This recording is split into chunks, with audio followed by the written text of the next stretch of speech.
enseñanza. Amén. Quiero que me acompañen en sus Biblias al segundo libro de Crónicas.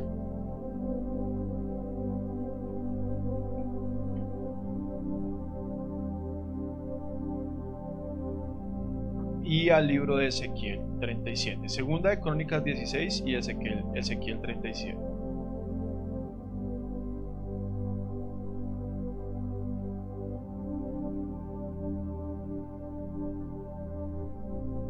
Mientras lo buscan, yo les voy introduciendo mi mensaje con algo que me llamaba la atención en estos días. Estaba viendo como unos videos y había un muchacho que sube contenido en TikTok. Yo estaba viendo ahí de un arte que se llama la tanatopraxia. ¿Sí lo han escuchado? ¿Escuchan esos términos? La tanatopraxia es el arte de embalsamar a los muertos, sino que técnicamente se llama así, tanatopraxia. Y pues este muchacho, obviamente no sé con permiso cómo hacía, de todas maneras no mostraba el cuerpo totalmente, pero sí de alguna manera parte, así como hacían los procedimientos, cómo les inyectaban como el formol, así, de hecho les quitan algunos órganos, depende.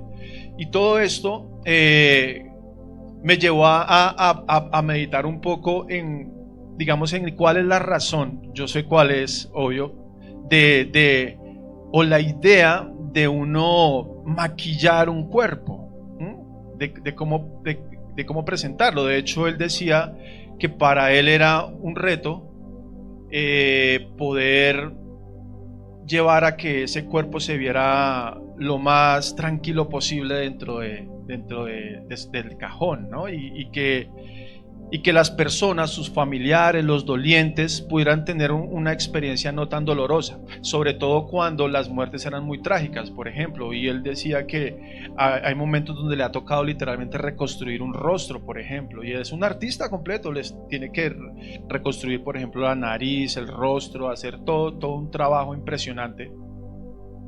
Y yo pensaba, bueno, esta práctica desde hace cuánto existe, y me puse a mirar un poco sobre el tema, y es de hecho una práctica milenaria.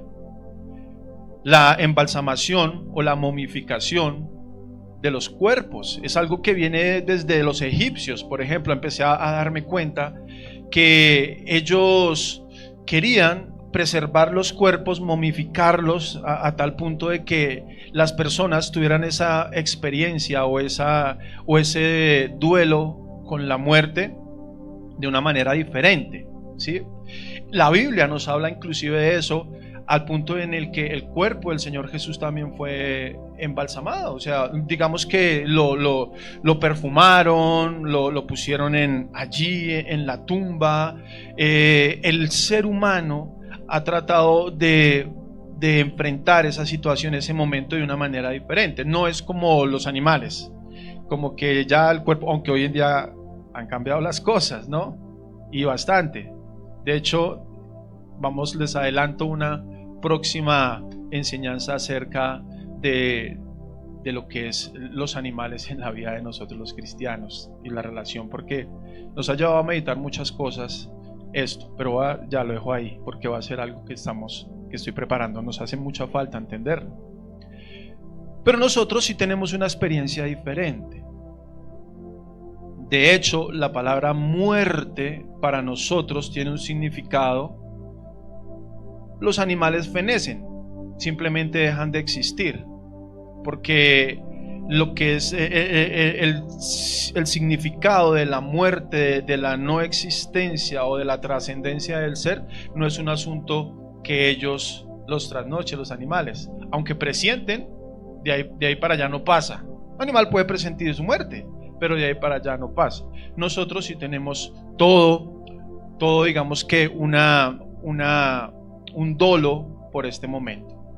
Entonces los egipcios, los griegos, los romanos y muchas culturas han hecho una forma de cómo enfrentar este momento.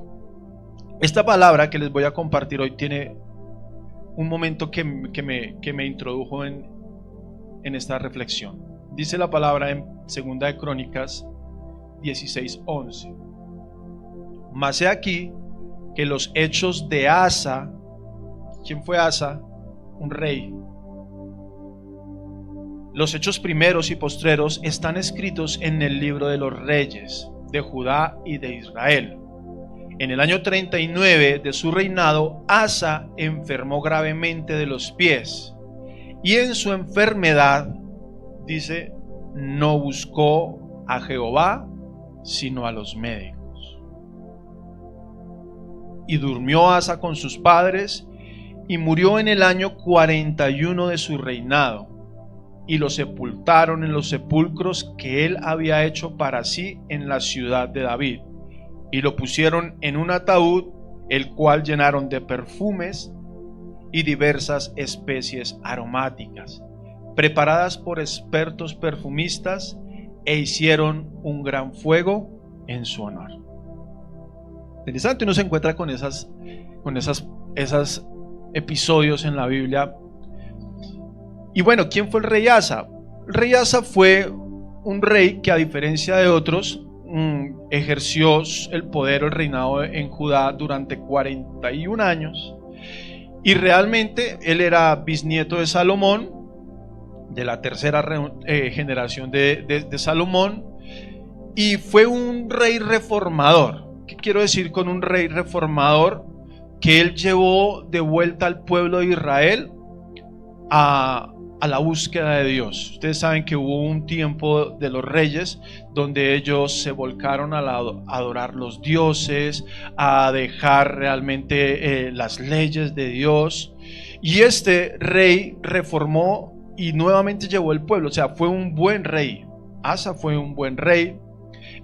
Condenó la prostitución, estableció leyes, las llevó al pueblo a cumplirlas, pero dice que al final de su reinado, el rey Asa en su enfermedad no buscó a Dios. Empezó, digamos que fue ya su reinado declinando, a pesar de que Dios lo respaldó en ciertos momentos cuando peleó contra los etíopes, contra un ejército de 1 millón de etíopes, dice la palabra, más sus carruajes, y él los enfrentó con un ejército como de 300,000 soldados, y Dios le dio la victoria, y vio la mano de Dios siempre al final, dice ahí, de su reinado. En su batalla personal, en su enfermedad, dijo, no buscó a Dios. Y un profeta le habló y él dice, no, buscó a los médicos. Los médicos finalmente no solucionaron el problema, y él ya había preparado un homenaje para sí mismo, para el día de su muerte, para su tumba, para postergar su memoria. Él pensó en eso. Y dice pues que quiso, su deseo, que lo sepultaran junto a la tumba de sus padres, que lo embalsamaran, que lo llenaran de perfume, de especies aromáticas, y que hicieran un gran fuego en su honor. Ese fue como el deseo de él. ¿Cuál es la razón de digamos que de esta práctica? ¿Por qué nosotros pensamos que los funerales tienen que estar cargados como de alguna manera de esas cosas que se ven bonitas, ¿no? Uno piensa que el cajón no sea cualquier cajón, depende de los recursos económicos que tenga la persona, mirará de que la persona que está ahí se vea lo más tranquila posible,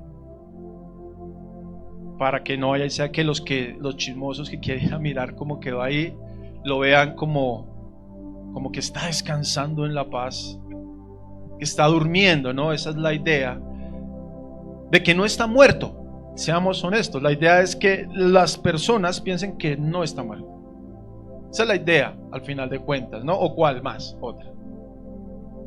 Y es una forma de nosotros lidiar con ese duelo, ¿no? Hasta el día de hoy. Últimamente han optado en muchos lugares y se está convirtiendo de pronto en algo más moderno de poner una foto de la persona, que ya las personas no se vayan vestidas de negro, que se vayan vestidas de blanco, de un poco de transar ese duelo, ese dolor. Lo importante es pensar que la persona está viva.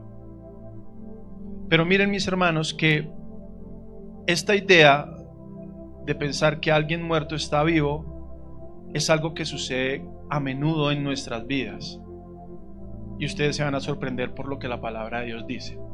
Eso es algo paradójico, de hecho. De hecho, el mensaje se llama una vida embalsamada. Una vida embalsamada es un oxímoron, eso es una paradoja, porque alguien que está vivo no necesita estar embalsamado, aunque a veces uno mira a alguien y parece está como embalsamado el hermano. Pero no es algo que no, si me hago entender, que no es como, que es un oxímoron, como una, el Señor usó muchas paradojas como estas, como por ejemplo, el que quiera hallar la vida, la perderá. El que quiera ser grande, debe ser pequeño. Eso es un oxímoron, es como, esto es algo agridulce. O ese silencio estruendoso, por ejemplo, ¿sí me hago entender? Perder es ganar. Solo sé que nada sé. Esas son palabras que parecen, entre ellas chocan porque se contradicen. Una vida embalsamada es algo que se contradice.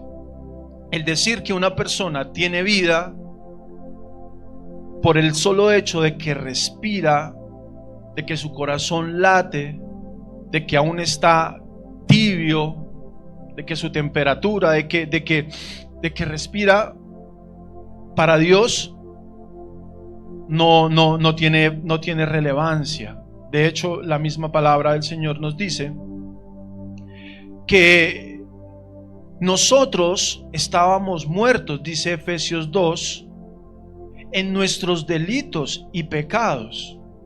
Estábamos muertos, dice la palabra. Delitos en los cuales anduvisteis en otro tiempo, siguiendo la corriente de este mundo, conforme al príncipe de la potestad del aire, el espíritu que ahora opera en los hijos de desobediencia, entre los cuales también todos nosotros vivimos en otro tiempo en los deseos de nuestra carne. Dice el apóstol Pablo que hacíamos la voluntad de la carne y de los pensamientos y éramos por naturaleza hijos de ira, lo mismo que los demás. Pero Dios, que es rico en misericordia, por su gran amor con que nos amó, lo que cantábamos hoy, aun estando nosotros muertos, estábamos nosotros muertos, nos dio vida juntamente con Cristo, por gracia sois salvos. Hace 8 días nosotros hablábamos que la experiencia del creyente inicia desde el momento en el que nace de nuevo, ¿no? Pero la Biblia nos dice que nosotros antes de nacer estábamos muertos espiritualmente, muertos en nuestros delitos y pecados. Es digamos que la afirmación que hace Pablo, no solamente en la carta a los Efesios, sino en la carta a los Romanos. Nosotros estábamos muertos. Y yo sé que usted y yo gozamos de pronto de buena salud, que teníamos planes, proyectos, teníamos metas, pero estábamos muertos. Y así dice la Biblia que muchos están muertos. Para verlo, para ser un poco más precisos, nosotros vivimos en una sociedad de muertos vivientes. Otra paradoja, según lo dice la palabra de Dios. Esta idea de que nosotros estábamos muertos la dice Pablo en Romanos 6:13. Ni presentéis los miembros de vuestro cuerpo al pecado como instrumentos de iniquidad, sino presentaos vosotros mismos a Dios como vivos de entre los muertos, y vuestros miembros a Dios como instrumentos de justicia. cuando la palabra del Señor dice que Él vino a darnos vida y vida en abundancia, lo dice porque la Biblia denuncia que el ser humano sin Dios está totalmente muerto. Lucas 15:24 dice: porque mi hijo estaba muerto y ha vuelto a la vida, estaba perdido y ha sido hallado. Esto lo habla el Señor en el momento en el que contaba la parábola del hijo pródigo, ¿no?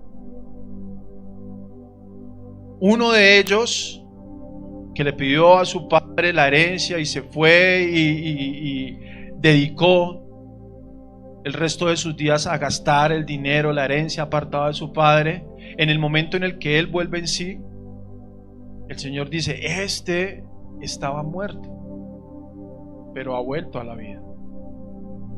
Hay más textos que nos ayudan a entender, y uno de ellos, que para mí fue uno de los textos que me pudo hacer entender cómo nosotros experimentamos el milagro de resurrección, de la muerte a la vida en Cristo Jesús, es el episodio en el que el Señor resucita a Lázaro. Porque aunque estaba muerto, literalmente muerto, Lázaro, el hermano de Marta y María, el cual era amigo de Jesús, dice la palabra que mientras el Señor estaba predicando y haciendo su obra, llevando el mensaje, Lázaro murió, literalmente. Y sus hermanas, obviamente tristes, afligidas, porque el Señor no estuvo ahí en el momento en el que Lázaro había muerto, le reclamaron: Señor, ¿por qué no estuviste acá? Lázaro, mi hermano, murió. Y entonces el Señor, dice la palabra, que Él va hacia el lugar donde habían sepultado a Lázaro, ordena a algunos que quiten la piedra que estaba ahí en el sepulcro. Dice que el cuerpo ya había sido embalsamado, pero allá va 4 días, ya el olor salía. Ellos mismos dicen: Señor, el olor ya está fuerte, ¿cómo vas a resucitar a este hombre? Y todos conocemos la historia cuando el Señor le dice: Lázaro, levántate. Y Lázaro se levanta, decía la canción. Y Lázaro dice que se levanta, se para, sus vendas estaban ahí, la gente se sorprende de lo que estaba ocurriendo, y este milagro a nosotros nos deja ver lo que sucede en el mundo espiritual. ¿Por qué? Porque ¿cómo es posible? Ahora, piensen en esto: en ningún momento el milagro ocurre en que entraron 2 y intentaron ponerlo de pie. No, Jesús tampoco, ni fue él y lo tomó de la mano para que él se levantara. El milagro ocurre en el momento en el que Cristo da una palabra, pero aquel que está muerto la escucha. Pero ¿cómo si está muerto? Pero él la obedece a esa palabra, porque él le dice: Lázaro, levántate. Y él obedece a esa voz, y uno dice: ¿cómo? Obviamente su sentido del oído, la vista no funcionan, pero él obedece. ¿Qué pasa ahí en ese momento?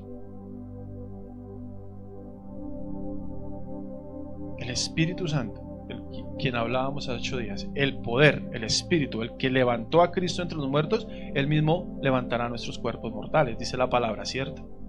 Eso sucede en el mundo espiritual cuando nosotros no teníamos la capacidad de escuchar la voz de Dios. Nosotros estábamos muertos en nuestros delitos y pecados.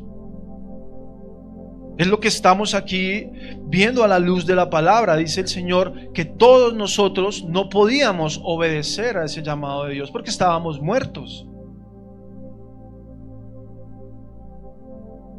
Pero dice Él que nos ha traído de la muerte a la vida, y nosotros escuchamos esa voz de Dios, porque al final todo viene por un llamado de Dios. Él nos llama, no nosotros a Él. No nosotros lo buscamos a Él, sino Él nos buscó a nosotros.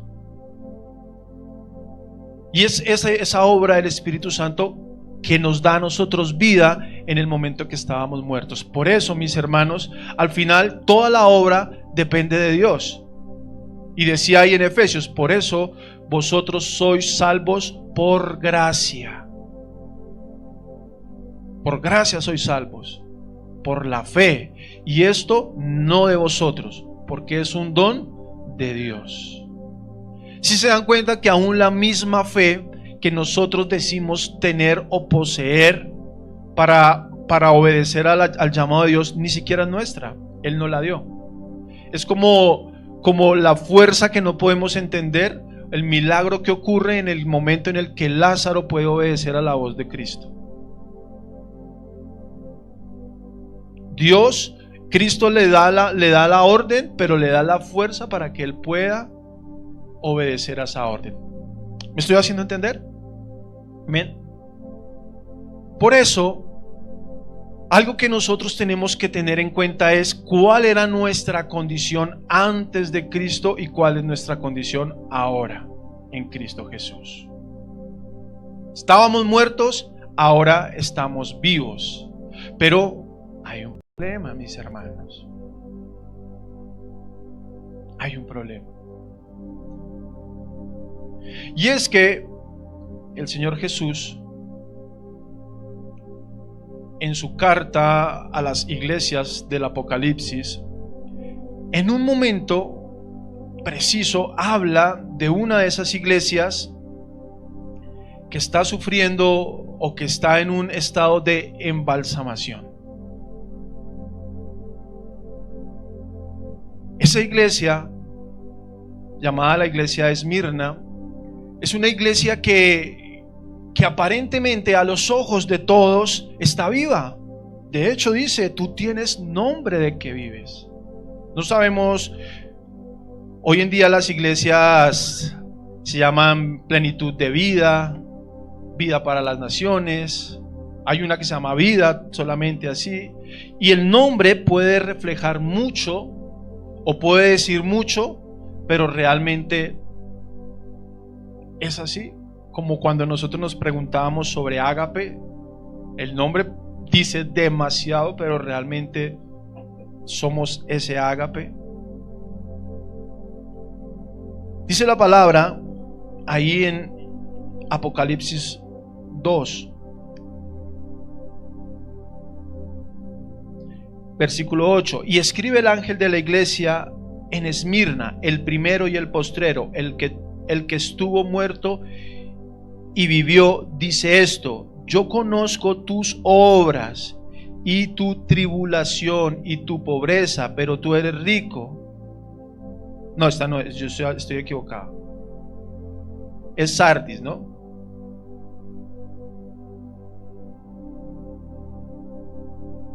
¿Sí estoy bien en Esmirna? No, sí, pero me estoy equivocando de la iglesia que está muerta, pero tiene nombre de que vive.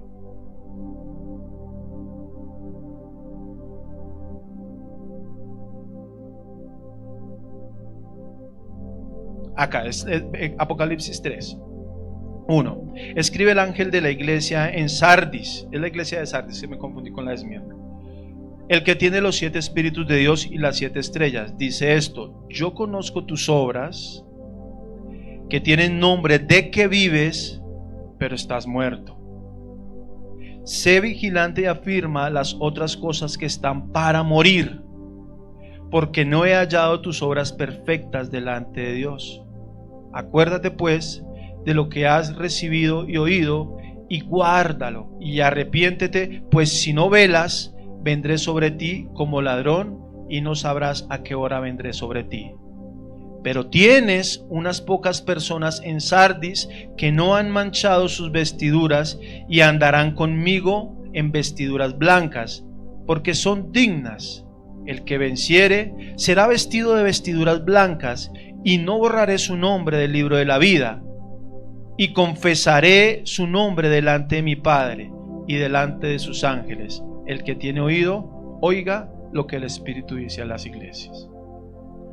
El carácter de esta iglesia, de la iglesia de Sardis, me hacía pensar en la situación que estaba viviendo el rey Asa.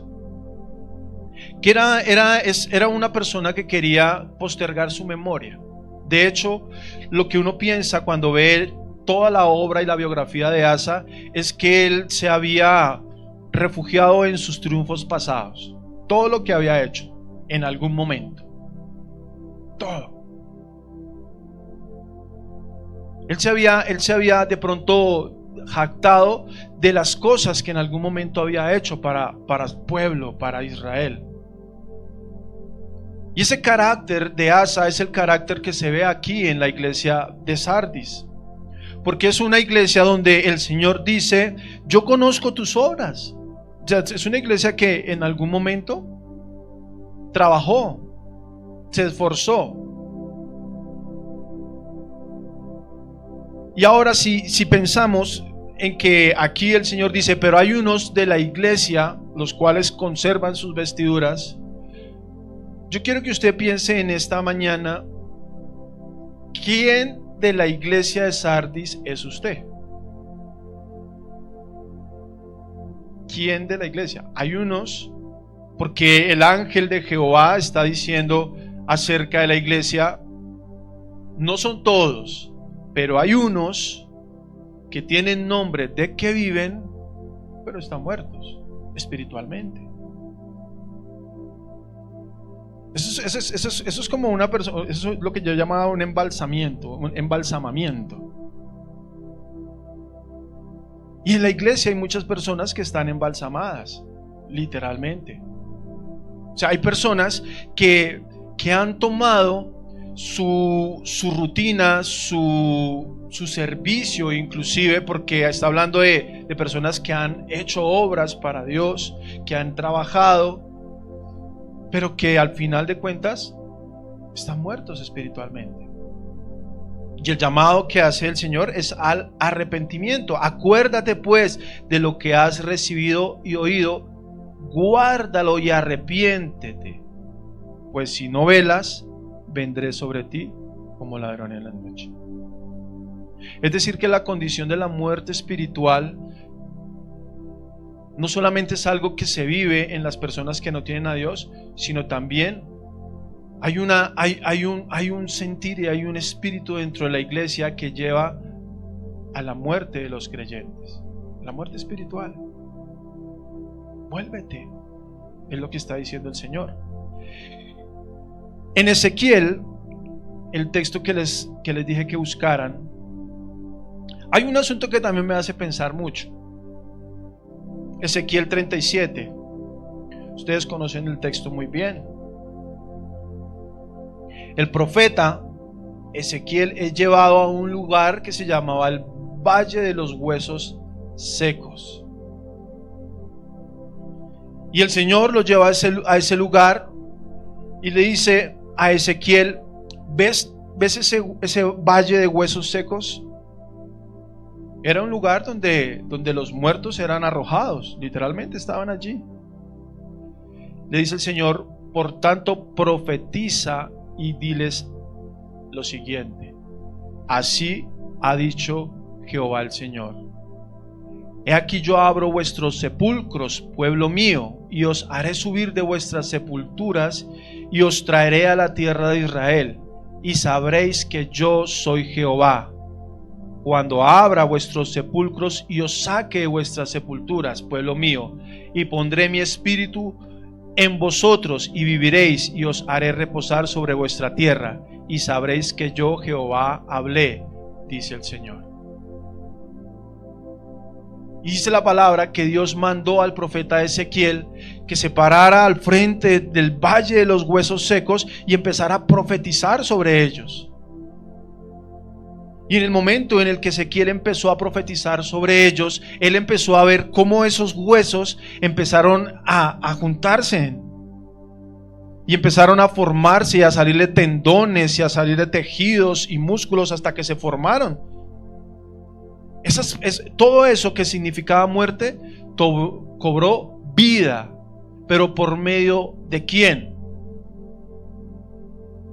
Del Espíritu Santo de Dios.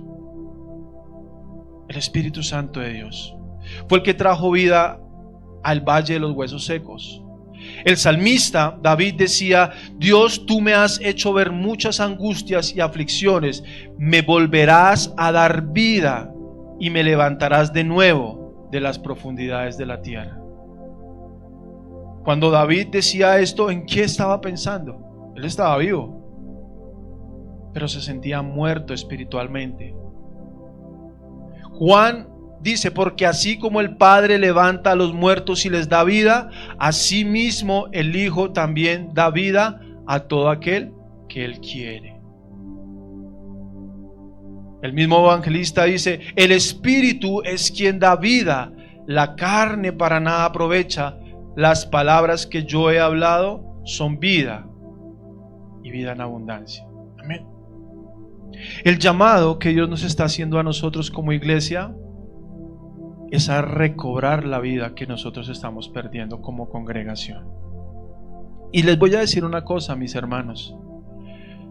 Nosotros nos hemos tratado de reunir buscando la forma de que la iglesia pueda encontrar su propósito y su visión,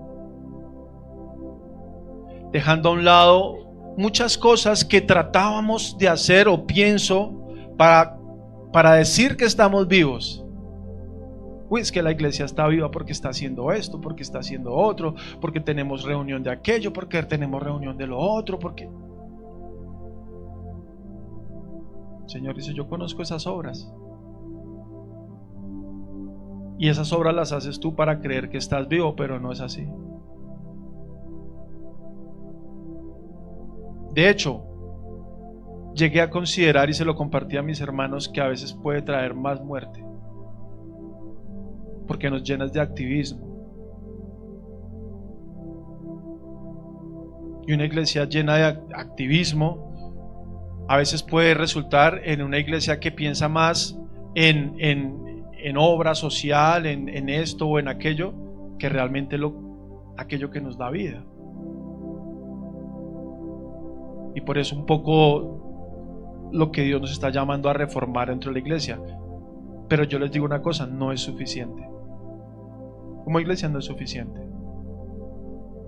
Podemos reducir nuestra agenda, puntualizar cosas y ser más contundentes en obras, pero no es suficiente. El Señor está haciendo un llamado a una iglesia que puede creer, que puede pensar que está viva, pero de pronto está muerta o está agonizando. Y la iglesia somos nosotros.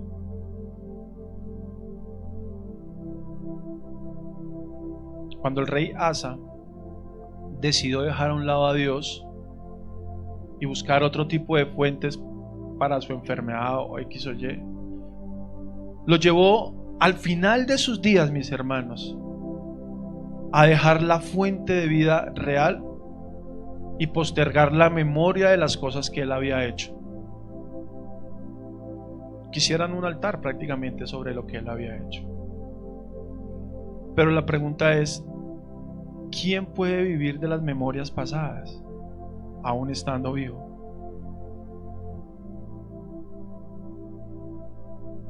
La iglesia, nosotros no podemos simplemente quedarnos con lo que hicimos atrás, con lo que hicimos años atrás. Nosotros no podemos quedarnos simplemente y consolarnos o recibir ese premio de consolación diciendo: no, pues es que nosotros... No, mis hermanos.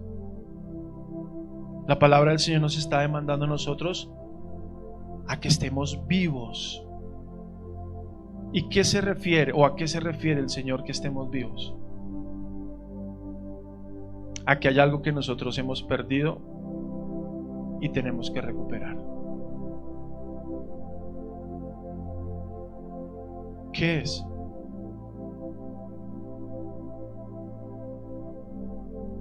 La sana doctrina,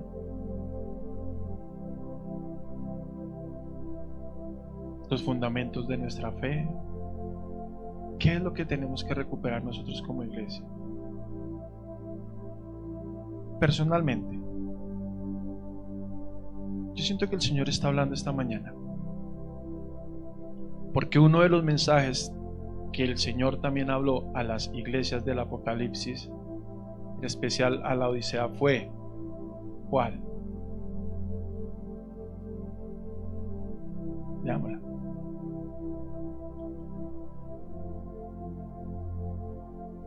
Yo creo que ese es el comienzo de la muerte espiritual.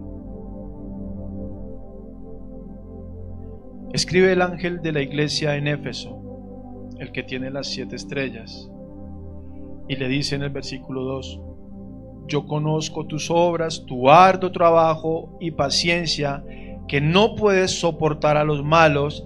Has probado a los que dicen ser apóstoles y no lo son, los has hallado mentirosos. Has sufrido y has tenido paciencia, has trabajado arduamente por amor de mi nombre, no has desmayado, pero tengo contra ti que has dejado tu primer amor. Digamos que la radiografía de la iglesia de la Odisea es una iglesia, era una iglesia que tenía discernimiento espiritual.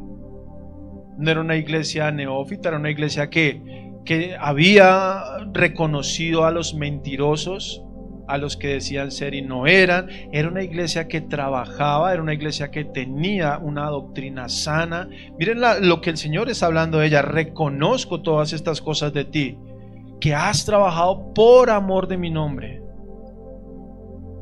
De pronto tú eres esa persona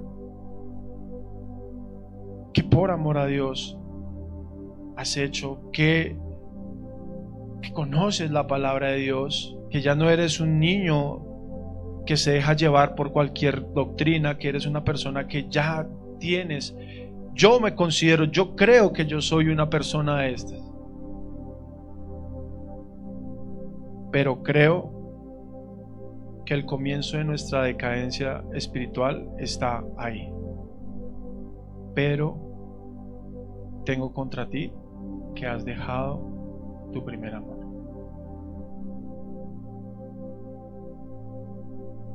¿Ustedes han visto esas parejas que dicen se nos acabó el amor? Es que se murió nuestra relación. Eso pasa. Eso pasa después de que el hogar, el matrimonio ha pasado por pruebas, por diferentes situaciones. Ya han superado el tema de los hijos, se han superado dificultades económicas, etapas. Pero llegan un momento donde dicen, pero se nos está muriendo el amor.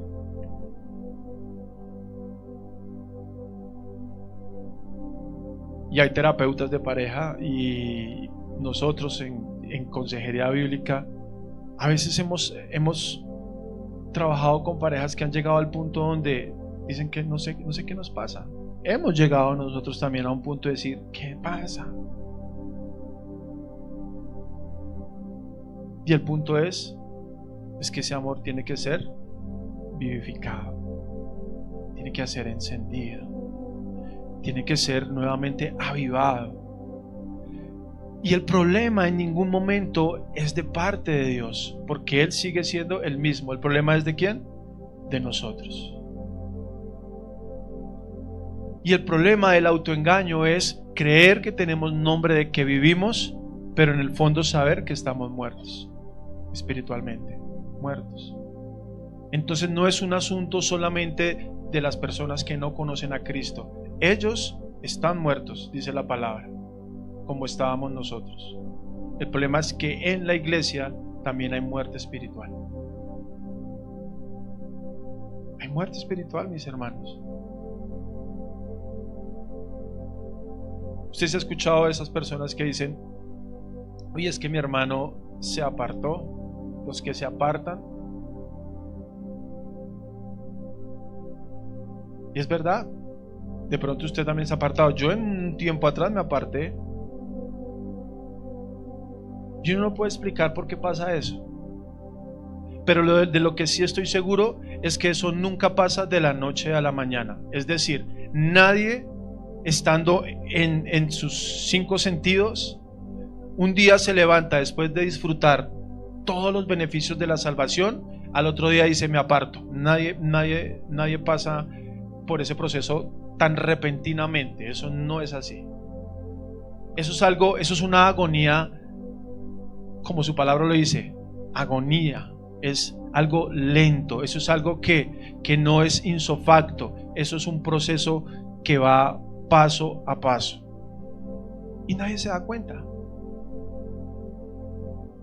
Es como decía Agustín Laje en uno de sus libros de cómo cocinan a las ranas. Ustedes saben que ellas las meten en una olla de agua fría, y pues las ranas les encanta el agua fría, y los cocineros simplemente ahí, vivitas, prenden la olla a fuego lento, y a medida que se va subiendo la temperatura, usted las ve, están vivas, y llega un momento en que están cocinadas y ni siquiera se dieron cuenta. A fuego lento. Porque si las meten así, con el agua caliente, con la olla hirviendo, la rana salta y arma un desastre en la cocina. Pero las meten vivas y las ponen a fuego lento, cuando ya estuvo el plato y ni se dieron cuenta.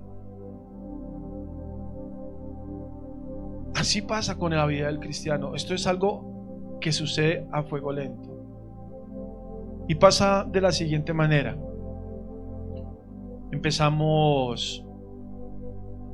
Dejamos de orar, dejamos de leer la palabra, pero servimos. Sí, pero hemos dejado esto. Ya no tengo tiempo, le menguamos. Ya de pronto no pasa nada si no voy un domingo a la iglesia. De pronto tengo otros 3 para ir este mes, pero no pasó nada, y de pronto ya no voy 1, sino no voy 2. Igual tengo otros 2 domingos.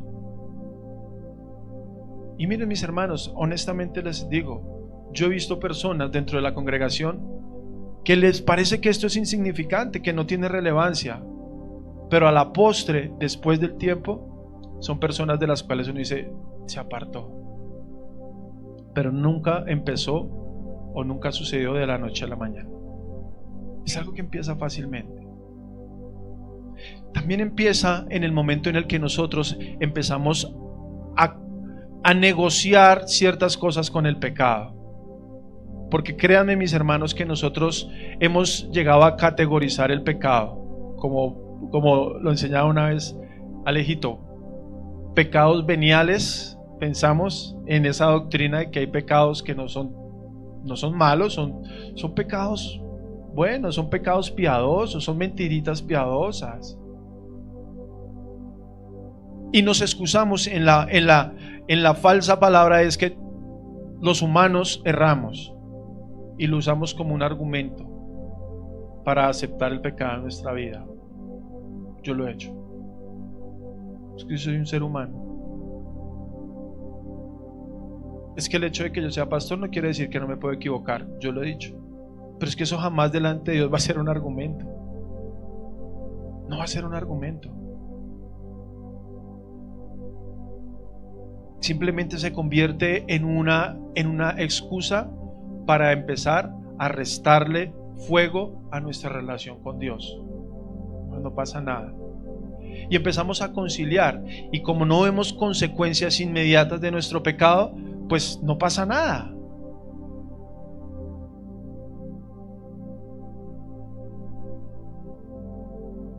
¿Y qué pasa con las personas que están poniendo sus ojos en nosotros?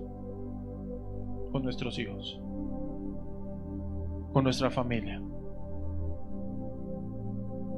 ¿Qué pasa con ese propósito que nosotros tenemos con las personas a las cuales en algún momento les dijimos, te invito a la iglesia? Ya no nos importa.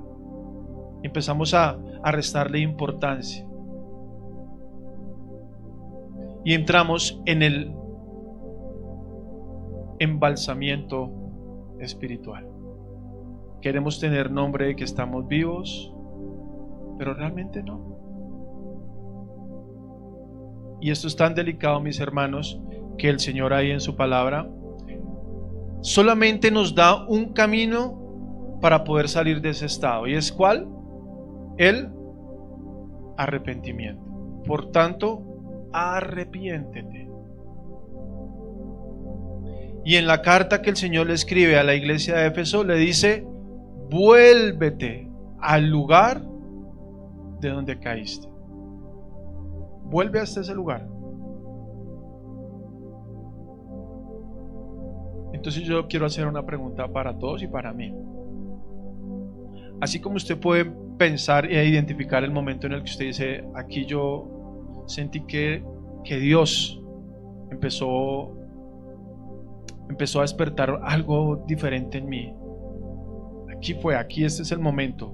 Porque hay un momento, y creo que en la mayoría de las personas, no todas, no necesariamente fue el primer día que usted fue a una iglesia cristiana. Usted pudo haber ido, a mí me pasó, yo pude haber ido mucho tiempo, pero hubo un momento donde yo dije: esto es. Así mismo como recuerdo ese momento, también puedo recordar el momento en el que digo: aquí las cosas empezaron a cambiar.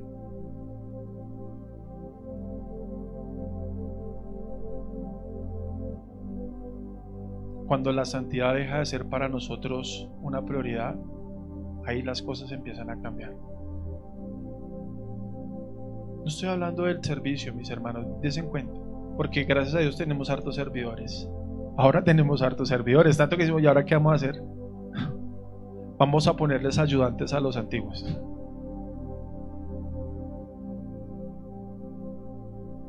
No es de servicio, porque el Señor reconoce las obras. Los felicito, las obras, bien. Reconozco tu arduo trabajo, bien. ¿Que has sufrido por mi nombre? Bien. Yo reconozco todo eso, pero estás muerto. Y esa fue la experiencia que tuvo Marta y María, de las que les compartía a mis hermanos el miércoles. La experiencia de ellos es un reflejo de la iglesia al final. Estas dos mujeres, una trabajaba, una dedicaba su tiempo y la excelencia de su trabajo para Dios, para el Señor. Es decir, cuando Cristo iba a la casa de Marta, María y Lázaro, se sentía bien y se sentía muy bien atendido, especialmente por Marta, porque ella se ocupaba de que al Señor no le faltara nada. Me imagino que le lavaba los pies, que le traía agua, que lo atendía. Mejor dicho, Marta era una persona dedicada a los quehaceres. Pero María, dice ahí, ustedes conocen la historia, que no es una metáfora, es una historia real. No se ocupaba tanto de eso, se ocupaba más bien de estar a los pies del Señor, de adorarlo, de escucharlo. Yo creo que ella se le recostaba así. María. Y Marta decía, se enojaba, le daba mal genio, le daba piedra de ver a su hermana ahí mientras ella se ocupaba de las cosas, al punto que le reclamó al Señor, le dijo: Señor, ¿no te das cuenta que yo trabajo y esta solamente se la pasa ahí? Y la respuesta del Señor, ¿cuál fue? Marta, cargada estás, turbada. María escogió la mejor parte, la cual no le será quitada. Ese es el llamado que el Señor le está haciendo a la iglesia.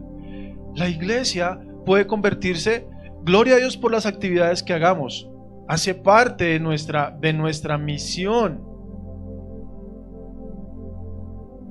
Pero nuestras obras no son nada importantes delante del Señor si primero no tenemos una relación con Él. No sirven, mis hermanos. Tu servicio, tu disposición para servir es importante, gloria a Dios, pero no es lo esencial si no participamos de una comunión con Dios. ¿Sí me estoy haciendo entender? Por eso es tan importante decir: ¿estamos vivos realmente o estamos creyendo que estamos vivos?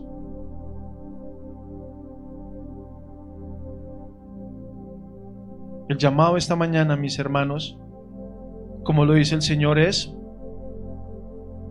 volver al lugar de donde nosotros hemos dejado ese amor por Dios. Esta mañana lo cantábamos. Cuán grande es el amor de Dios, y el de nosotros, ¿cómo está? Amén. Es un llamado para que nosotros dejemos esa apariencia, porque podemos hacerlo muy bien, podemos parecer muy bonitos. De hecho, el Señor dice en su palabra que una de las características de los fariseos y de los hipócritas era que externamente ellos se veían muy bien. El Señor les dice, mírenlos, o sea, sus filacterias, miren sus vestiduras, se ven muy bien. Pero la palabra que el Señor les dice es fuerte. Parecen sepulcros blanqueados. Cuando usted va a un cementerio, sobre todo esos que tienen bóvedas, usted mira esas lápidas y son bonitas, son en mármol. Las frases que se escriben son solemnes, pero detrás de eso, ¿qué hay? Muerte, gusanos, hedor. Y el Señor le decía a ellos, ustedes son sepulcros blanqueados, o sea, parecen por fuera tan bonitos, tan impolutos, pero por dentro, ¿cómo están? Y la iglesia no está ajena a esto, mis hermanos, porque podemos estar por fuera bien. Tú puedes estar bien. Yo puedo también decirles a ustedes, yo estoy bien. Pero ¿cómo estoy? ¿Cómo puedo estar yo? ¿Cómo puedes estar? Eso es lo que Dios quiere obrar esta mañana en nosotros. Amén. Mi hermano, yo quiero que te pongas en pie.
Ezequiel 37, versículo 7 dice: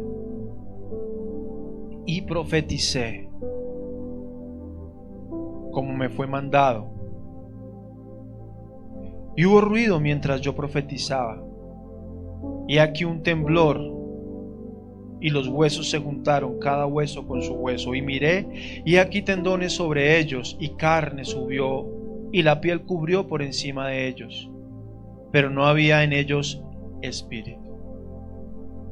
Y me dijo: profetiza al espíritu, profetiza, hijo de hombre, y di al espíritu, así ha dicho Jehová el Señor: espíritu, ven de los cuatro vientos y sopla sobre estos muertos y vivirán.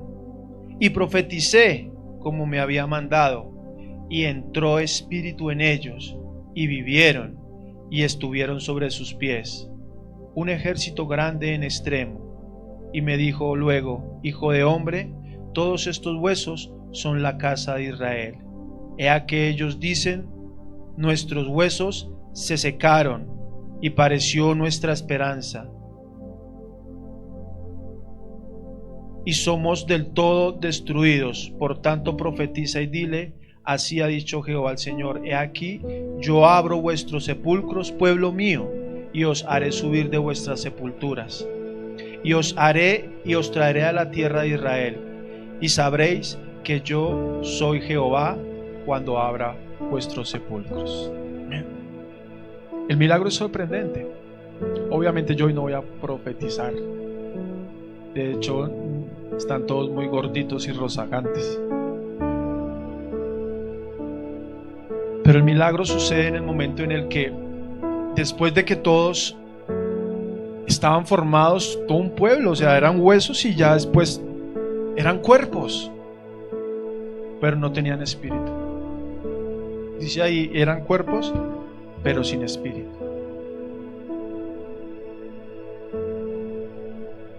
Esta es una imagen de lo que es el ser humano sin Dios.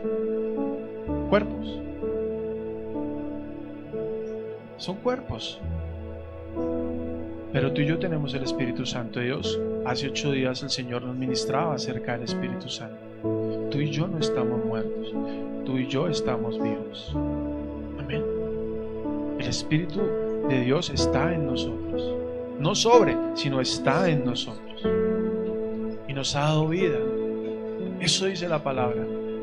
El Espíritu de Dios nos vivifica. Pero tú y yo, mis hermanos, tenemos el deber de avivar el don del Espíritu que hay en nosotros. Le dijo el apóstol Pablo a Timoteo: aviva el fuego del don que hay en ti. Amén. Es el don del Espíritu, es el Espíritu Santo.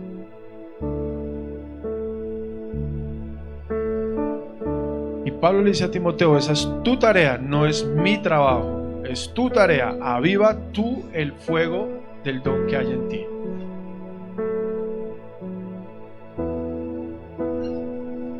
Antes orábamos y decíamos: pastor, venga, ore por mí, ponga sus manos porque necesito recibir el Espíritu. No,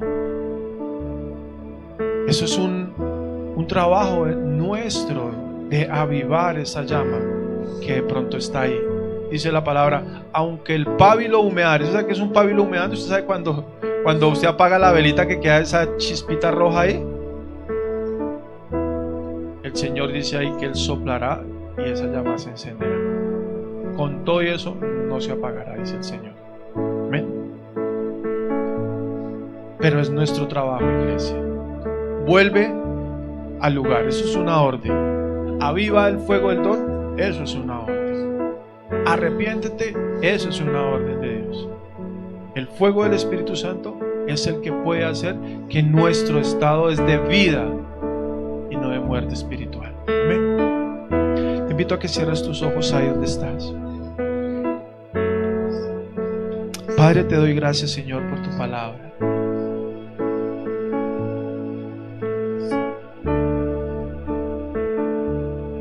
Porque tu palabra, Señor, ella misma es vida, y vida en abundancia, Señor. Cuando tu palabra, Señor, atraviesa lo más profundo de nuestro ser, cuando tu palabra llega a ese lugar donde nadie puede llegar, Señor, nuestro corazón es ministrado y tu Espíritu, Señor, vivifica, Señor, nuestra mente, nuestro corazón. Señor, en esta mañana queremos pedirte a ti, Dios, que por tu misericordia, Señor, soples en nuestras vidas, soples en nosotros, Señor, tu Espíritu Santo, y vivifiques, Señor, vivifiques nuestras almas, Señor. Porque de qué nos sirve pensar o creer, Señor, que estamos vivos cuando realmente, Señor, estamos agonizando, Señor, espiritualmente. ¿De qué nos sirve pensar y autoengañarnos creyendo, Dios, que tal vez por participar, por servirte, Señor, estamos con nuestras vestiduras listas, Señor, para ti? Y es mentira, Dios.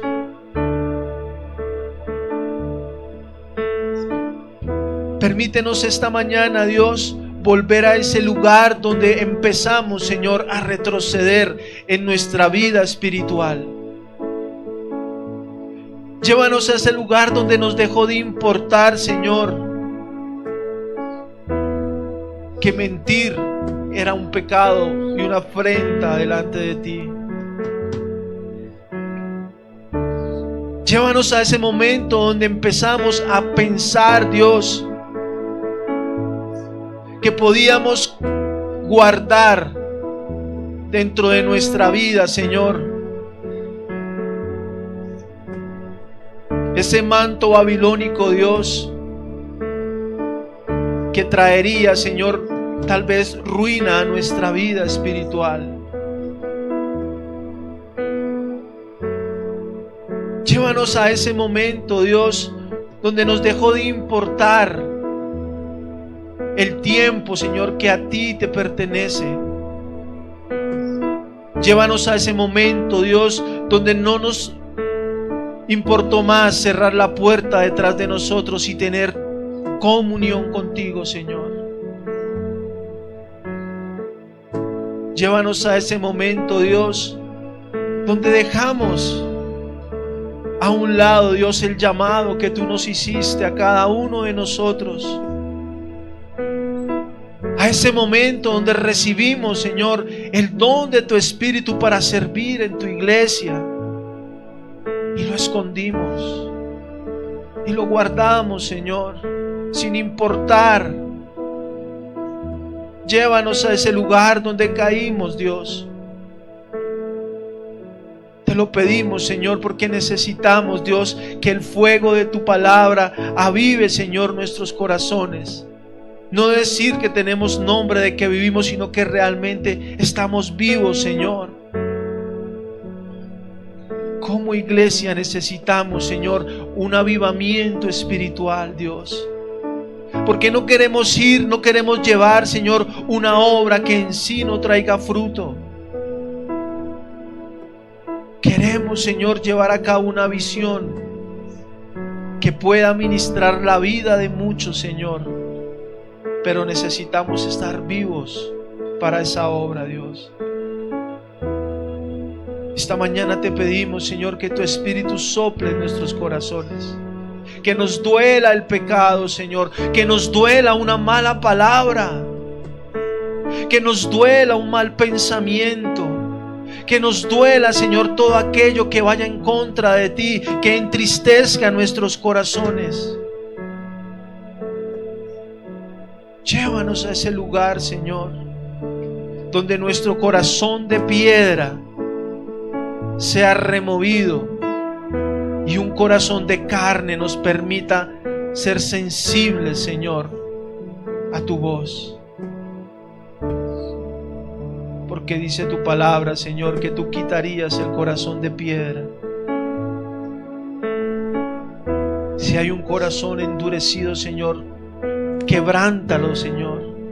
Quebrántalo, Señor, te lo pedimos, porque necesitamos, Dios, ser sensibles. Estar vivos para ti, Señor. Estar vivos para tu obra, Señor. Estar dispuestos para lo que tú desees en nosotros, Señor.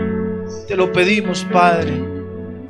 Sopla esta mañana en la iglesia Ágape, Señor, porque creo, Dios, que tú harás un gran despertar, Señor, que nos preparas para cosas grandes, Señor, en esta iglesia, para poder impactar vidas, para poder impactar, Señor, a esos lugares donde nos estás enviando, Dios, pero que haya un reflejo en nosotros, Señor. Te lo pedimos en el nombre de Cristo Jesús. Lleva esta mañana tu iglesia, Señor, a tus pies, porque ahí es el lugar más seguro, Señor, donde podemos encontrar la verdadera vida, Dios.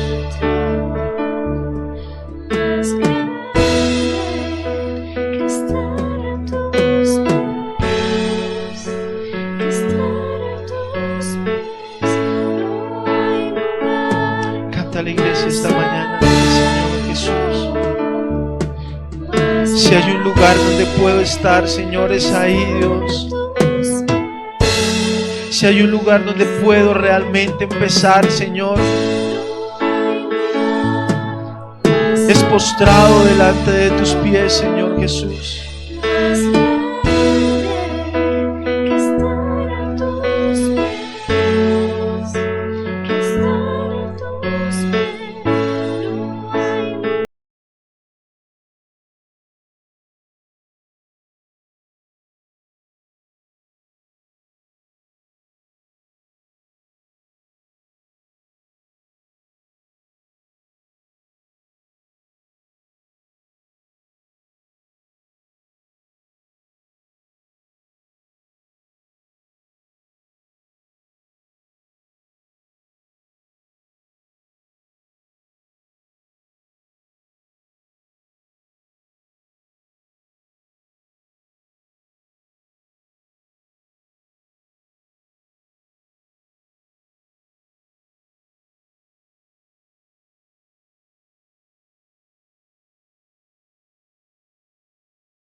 donde podemos mantener viva esa llama del Espíritu Santo que arde en nuestros corazones, esa llama que enciende la pasión por servirle al Señor con gozo, esa llama que repudia el pecado. Solo se puede mantener encendida a los pies de Cristo, iglesia. No hay otro lugar. Iglesia, no hay otro lugar que no sea en la comunión con el Señor, en la intimidad con el Señor, rindiendo lo que somos allí, a los pies de Cristo. Por eso, iglesia, en esta mañana dile: Señor, me rindo a tus pies. Dice la palabra: arrepiéntanse y vuélvanse a ese primer amor. No queda otro camino que el arrepentimiento. Decirle: Señor, hoy me arrepiento. Hoy me arrepiento de haber dejado mi primer amor. Hoy me arrepiento de tener nombre de que vivo, pero estoy muerto por dentro espiritualmente. Señor, perdónanos. Y dile: Señor, no hay lugar más alto. Iglesia, fíjate que Jesús dijo que esa porción de María no le sería quitada. ¿Qué mayor seguridad podemos tener si el mismo Señor nos dijo que es la mejor parte y no nos será quitada, iglesia? En cualquier momento que vamos a los pies del Señor, Él está allí para fortalecernos. Él está allí para avivar nuestros corazones, porque nadie nos puede quitar nuestra porción. Nadie nos puede quitar la porción a los pies del Maestro.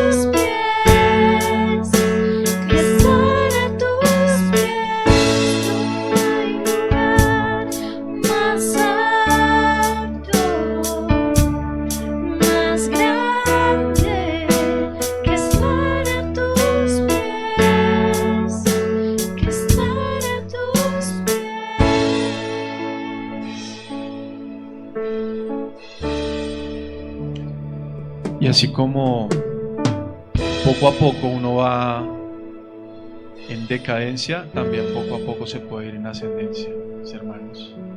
¿Por qué lo digo? Porque cuando una persona entra en una frialdad espiritual, tampoco va a tener suficiente fuerza para arrancar. Pero paso a paso, si empiezas a retomar esa comunión con Dios, si paso a paso empiezas a retomar esa comunión con su palabra, si empiezas a dar ese paso para servir al Señor, si sacas esas cosas que sabes que te están apartando de Dios, definitivamente eso es de una, sacar esas acciones, esas decisiones van a hacer que el espíritu de uno empiece a vivificarse. Amén. Dice la palabra: el espíritu está dispuesto, pero la carne se opone. El espíritu está dispuesto siempre. Usted tiene ganas de orar, pero se las aguanta. Uno lo siente. Ahorita ora y seguimos ahí. Usted ve esa Biblia y usted dice: ahorita la leo, la deja ahí. Pero estas decisiones que tenemos que dar es lo que finalmente van a hacer que tú y yo estemos vivos espiritualmente. Amén. Es esa comunión con Dios. Cosas que tienen que ser radicales, mis hermanos, es sacar el pecado de nuestras vidas. Sacarlo de eso tiene que ser radical. Eso sí, usted no lo puede postergar. Usted no, sáquelo. Si usted sabe que algo lo está acabando espiritualmente, sáquelo.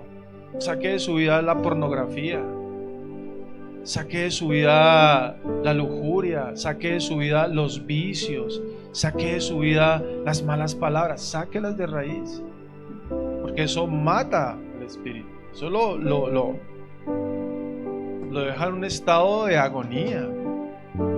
Saque eso de su vida, mi hermano, sáquelo y alimente su espíritu con las cosas que le dan vida, la palabra, la oración, congregarse, servirse. Entonces usted va a decir, realmente me siento vivo, realmente me siento una persona viva. No me estoy engañando, no estoy simplemente dándome una palmadita en la espalda, no estoy yendo a la iglesia porque llevo días sin ir. Realmente estoy vivo, necesito más. Eso es diferente. ¿Ven? Eso es diferente, mis hermanos. Padre, yo te doy gracias por esta mañana, por tu palabra, por ministrar nuestras vidas, por siempre, Señor, llevarnos y conducirnos al único camino que tenemos, que es el del arrepentimiento, Señor, para poder recibir el perdón. Gracias, Señor Jesús, por esta iglesia, por levantarnos, Señor. Permite que tu obra, Señor, se haga, Señor, en cada uno de nosotros. Que el fruto sea evidente, Dios amado. Y las demás cosas, como dice tu palabra, vendrán por añadidura, Señor. Tú pondrás, Señor, todas las necesidades. Tú suples todo, Señor, para nuestras vidas. Tú nos conoces. Tú traerás día a día el pan, Señor, a nuestra mesa. Tú sanas, tú traes todas las cosas. Pero ayúdanos a perseverar plenamente, Señor, en ese propósito de vivificar nuestros corazones. En el nombre de Cristo Jesús. Amén, amén y amén. Amada iglesia, Dios los bendiga.